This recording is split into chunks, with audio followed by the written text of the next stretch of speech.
আমাদের ভালো লাগাতে সকলকে অনেক অনেক অনেক স্বাগত জানিয়ে আমার আজকের গল্প আরম্ভ করছি। আজকের গল্প ঘ্রাণেনু অর্ধভোজনং। গল্পটি তাহলে শুরু করি। আরে মুখার্জি, টিফিন আনোনি তো? বিকাশের কথায় কেমন যেন চমকালো সৌমেন। এ কী করে জানলো? সত্যি তো আজ মনি টিফিন দিতে পারছিল না। কিভাবে দিত? আর কী বা দিত? আজ মাসের ২৯। আটা, ময়দা, মশলাপাতির কৌটোগুলো ধুয়ে কাচিয়ে নিয়ে নেওয়া হয়ে গেছে। থাকার মধ্যে ডিম আর দুধটুকুই ঘরে যা আছে। তাও ওটা মাসকাবাড়ি বলে ফুরায় না। চালটাও বাড়ন্ত ছিল বাড়িতে। পরশুই বিমলের দোকানে ধার করে ২ কেজি এনেছে, সাথে ২ কেজি মুড়ি। মুড়ি দিয়েই রাতগুলো কাটছে কর্তা গিন্নির আজকাল। ছেলেটাকে একটা ডিম সেদ্ধ আর ভাত রোজ পাতে দিতে পারে, এটাই শান্তি। আজ টিফিনে সত্যি আনার কিছু ছিল না, তাই কিছুটা মুড়ি স্টিলের টিফিন বাক্সটাতে ভরে এনেছে সৌমেন। লুকিয়ে খাবে, আর কেউ দেখলে বলে দেবে পেট গরম। একটু জল ঢেলে অফিসের ক্যান্টিন থেকে চিনি চেয়ে খেয়ে নেবে। ছোট থেকেই এই মুড়ি বরাবর সাথ দিয়ে এসেছে সৌমেনকে। তবে আগে ৩০ দিনের ২৫ দিনই জলখাবারে মুড়ি থাকতো। এটা ছাড়া আর কি করতো মা? ৫ ভাই বোন ছিল সৌমেনরা। বাবার একার আয়ে চলত ৫, ২, ৭ সাথে ঠাকুমা, ৮ জনের ৩ বেলার খাবার, সাথে পড়াশোনা। ভাবলেই আতঙ্ক লাগে সৌমেনের। এখন তো সে অনেক ভালো আছে। মাসের প্রথম গোটা ১০ দিন দিব্যি চলে এখন। মাছ মাংসে পাত সাজানো থাকে ওই কদিন। ঠিক ১১ দিনের মাথা থেকে ১৮ দিন পর্যন্ত শুধুই মাছ। তাও ১৬তম দিন থেকে সেই মাছের আকার ছোট হতে হতে ১৮তম দিনে কুচো মাছ ভাজা। তারপর ১৯তম দিনে থেকে শুরু হয় ডিমের ভেলকি, ডিমের কষা, ডিমের রসা, ডিমের ডালনা, অমলেটের তরকারি। আর ২৭ থেকে শেষ অবধি শুধু ডিম জলে সেদ্ধ, কখনো জলপোচ। মশলা তখন চেঁচে পুছে ধুয়ে মুছে অপেক্ষা করছে আবার পরের মাসে সাজবে বলে। মনি ছোটবেলায় দারুণ বলতো রনিকে, মাসের প্রথমে এত তেল ঝাল মশলা খাস, তাই মাসের শেষে সেদ্ধ খা, না হলে পেট গরম করবে। হঠাৎ একটা মাসের শেষের আগের দিনে মঙ্গলবার পড়েছিল। মনি জানালো আজ বাড়িতে পুজো আছে, তাই নিরামিষ। পুজো শুনে রনি কি খুশি, ফল মিষ্টি দই। কিন্তু পুজো শেষে দেখা গেল কয়েক টুকরো শসা, শুকনো কিশমিশ আর নকুলদানা। এই দিয়েই বজরংবলির পুজো সেরেছিল মনি। আর পাকাপাকিভাবে মঙ্গলবার নিরামিষ শুরু হলো সেদিন থেকে। তারপর ধীরে ধীরে শনিবারও চিহ্নিত হলো নিরামিষের দিন হিসেবে। মনে পড়েছে সৌমেনের, ছোটবেলায় ওদেরও ৩ দিনে নিরামিষ হতো, মঙ্গল, শনি আর বৃহস্পতি। খুব রাগ হতো মায়ের ওপর সৌমেনের, এতদিন নিরামিষ। আজ বোঝে সৌমেন, নিরামিষ কোনো ভগবানকে কেন্দ্র করে হয় না, সবটাই পকেট ভিত্তিক।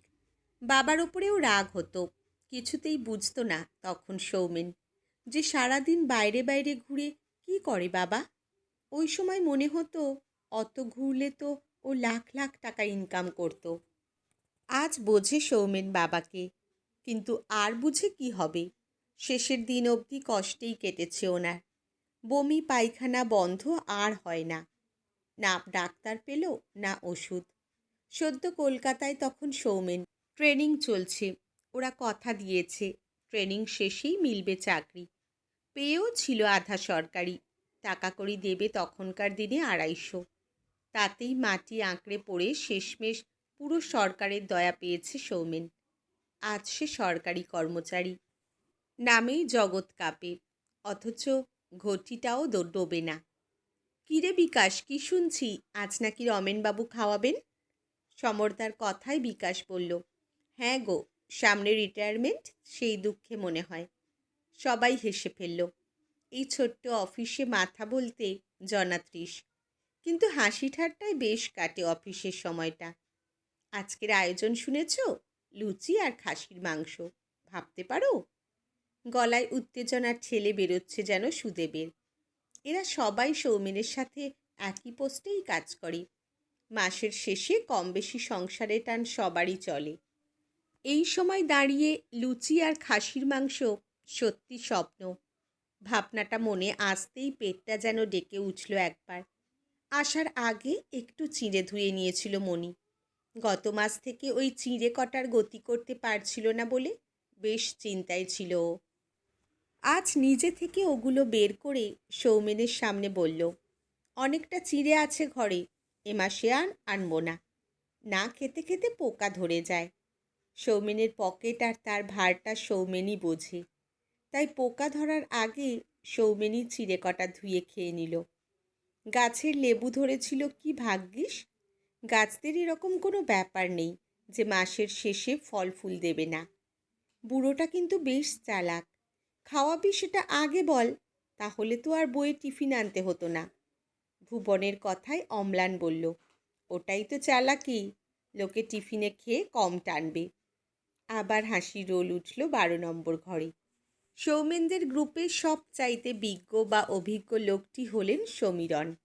নাকের ওপর চশমা এঁটে বললেন, আসলে সারা জীবন প্রচুরবার বলেছি খাওয়ানোর জন্য, নতুন পুরনো সবাই খাইয়েছে, কিন্তু কিপ্টে রমেন কখনো না। আর মাসখানেক আছে, তাই হয়তো মনটা নড়ে উঠেছে। বেশ গম্ভীর গলায় মজা করেন এই সমীরণ। কথা আর কাজ এভাবেই দিনগুলো পার হয় অফিসের। কেটে যায় সময়। দুটো লোক এসে বড় বড় বাক্স দিয়ে গেছে। পলিথিনে ভরা সেই বাক্সের ভিতর থেকে মাংসের গন্ধ আসছে, আর সেটা সারা ঘর ঘুরে বেড়াচ্ছে। আর সাথে পেট জুড়ে চলছে দাপাদাপি। কে বা কারা পেটের ভেতর এই দাপাদাপি করে জানা নেই সৌমেনের, কিন্তু কোনো পছন্দের খাবারের গন্ধে কি ভীষণ দাপাদাপি শুরু করে ওরা। অফিসের গ্রুপ ডি স্টাফ নরেন এসে বাক্সগুলো বের করে সবার টেবিলে টেবিলে দিতে শুরু করেছে। প্রত্যেকে তখন হাত ধুয়ে তৈরি। সৌমেনও উঠে পড়ল চেয়ার ছেড়ে। হাত মুখটা ধুয়ে একটু ধন্যবাদ বলে আসবে রমেনবাবুকে পাশের ঘর থেকে। অনেক উঁচু পোস্টে আছেন রমেনবাবু, আর কদিন বাদেই রিটায়ারমেন্ট। অফিসে সবাই কিপ্টে বলেই চেনে ওনাকে, কিন্তু সৌমেন বোঝে ওটা আর যাই হোক কিপ্টেমি নয়, সংযমী হয়তো। এই তো কত খাওয়াচ্ছেন আজ। মনটা বেশ ভালো লাগছে সৌমেনের আজ।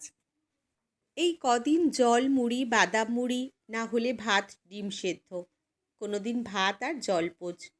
আসলে ধার করা পছন্দ করে না মনি। যেটুকু না করলে খিদে থেকে যাবে শুধু সেটুকুই করে, তাও খুব কম আসে সেসব মাস। যেভাবেই হোক ঠিক চালিয়ে নেয় মেয়েটা। মেয়ে বলেই পারে, বেশ বোঝে সেটা সৌমেন। হাত ধুয়ে রমেনবাবুর সাথে একটু কথা বলেই নিজের টেবিলে ফিরে এলো সৌমেন। আরে রমেনদা তো বেশ খুশি।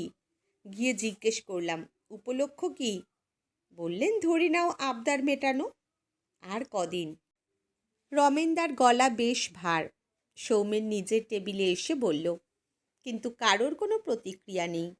সবাই তখন লুচির টুকরো ছিঁড়ে মাংসের ঝোলে ডুবিয়ে সরাসরি মুখে, আর চোখ বন্ধ করে সেই মাংসের সুখ নেওয়ার সময় আর যাই হোক কথা বলা যায় না, উচিতও না। সৌমেন এসে বাক্সটা খুলতেই নাক টেনে গন্ধ নিল। উফ, স্বর্গ সুখ যেন। লুচিটা টেনে ছিঁড়তে যাবে তার আগেই রনির মুখটা মনে পড়ল।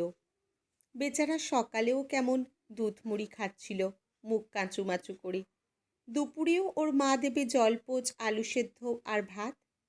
সেরকমই আয়োজন দেখে এসেছিল সৌমেন। মণি সামনের ভ্যান থেকে আলু কিনলো আজ। দরকারে টাকা ঠিকই বের করে আনে মণি, কিন্তু এমনি চাইলে মুখ শুকিয়ে বলে, কত তারিখ আজ, কোথায় পাবো? কতবার বলেছি মাসের প্রথম দিনে থেকেই চেপে চলো, ভুলে যাও তুমি তোমার আয়, তাই না? হয়তো কিছুটা টাকা সঞ্চয়ে রেখে দেয়, পাছে এর থেকেও বড় বিপদ কিছু ঘটে। সামনে লুচি মাংস, কিন্তু খেতে পারছে না সৌমেন। বারবার ছেলেটার কথা মনে পড়ছে। থাক, মুড়ি কটা খেয়ে নি, আর তো 3টে দিন, তারপর 1 কেজি মাংস এনে 3 জন মিলে খাবো। মনের বরাবর দুটো দিক থাকে, একদিক আশকারা দেয় আর একদিক বাঁধা দেয়। ওই আশকারা দেওয়া ভদ্রলোক বলল, খেয়ে নিই, বাড়ি গিয়ে না বললেই হলো। অফিস কাছারিতে এরকম পরিস্থিতি আসলে এটা করতেই হয়, না হলে 5 জন কি বলে। আশকারা পেয়ে লুচির এক টুকরো ছিঁড়ে ঝোলে ডুবালো সৌমেন, কিন্তু মুখে দিতে পারল না, বাধা দেওয়ার ভদ্রলোক এসে হাজির। ছেলেটা যে বড্ড ভালো খায় মাংস, কি দিতে পারছি ছেলেটাকে। সৌমেন লুচির টুকরোটা রেখে বাক্সটা বন্ধ করে দিল। জিতে গেল বাধা দেওয়া ভদ্রলোক। পেটে গুড়গুড় করছে সৌমেনের। হাতে লেগে থাকা মাংসের ঝোলটুকু চেটে নিল। মনে মনে ভাবল, থাক, রনি বড় হলে, ভালো চাকরি করলে অনেক টাকা হবে, তখন রোজ খাসি খাবো। কথাগুলো ভেবেই হেসে ফেলল সৌমেন। ইজি চেয়ারটায় আরামে বসে আছে সৌমেন। হাতে বড় মোবাইল, দেহ জুড়ে সুখের চিহ্ন। আরামে আয়েসে আজ সে 68।